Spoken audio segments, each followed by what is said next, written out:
പ്രിയപ്പെട്ട പ്രേക്ഷകരെ, ഈ വീഡിയോ നിങ്ങൾ മാക്സിമം ഒന്ന് ഷെയർ ചെയ്യണം. കാരണം ഇവനെയൊക്കെ ജനം അങ്ങോട്ട് തിരിച്ചറിയണം.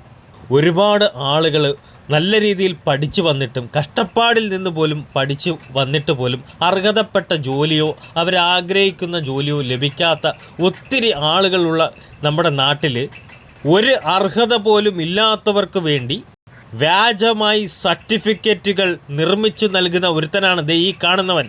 വിവിധ യൂണിവേഴ്സിറ്റിയുടെ സർട്ടിഫിക്കറ്റുകളും മാർക്ക് ലിസ്റ്റുകളും ട്രാൻസ്ഫർ സർട്ടിഫിക്കറ്റുകളും വിവിധ യൂണിവേഴ്സിറ്റികളുടെ സീലുകളും അടക്കം ഇവൻ്റെ കയ്യിൽ നിന്ന് കണ്ടെത്തിയിട്ടുണ്ട്.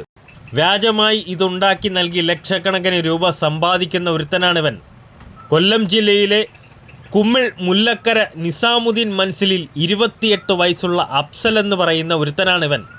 ഈ വീഡിയോ നിങ്ങൾ മാക്സിമം ഒന്ന് ഷെയർ ചെയ്യണം. കൊല്ലം കടയ്ക്കലിൽ വ്യാജ സർട്ടിഫിക്കറ്റുകൾ നിർമ്മിച്ചു നൽകി വന്നയാളെ കടയ്ക്കൽ പോലീസ് അറസ്റ്റ് ചെയ്തു. കുമ്മിൾ മുല്ലക്കര നിസാമുദ്ദീൻ മൻസിലിൽ 28 വയസ്സുള്ള അഫ്സലാണ് അറസ്റ്റിലായത്.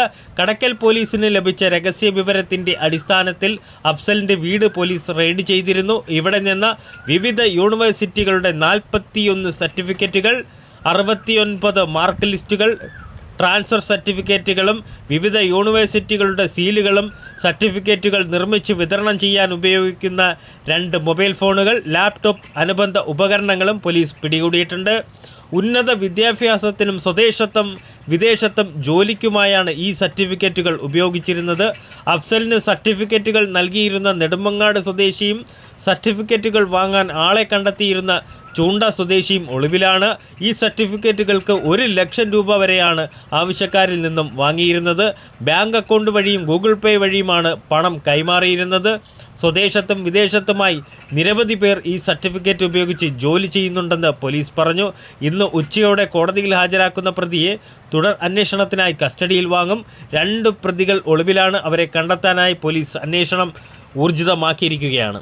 പ്രിയപ്പെട്ടവരെ, ഈ വീഡിയോ നിങ്ങൾ മാക്സിമം ഒന്ന് ഷെയർ ചെയ്യണം. ഇവനെയൊക്കെ ജനങ്ങളെ തിരിച്ചറിയുക തന്നെ വേണം.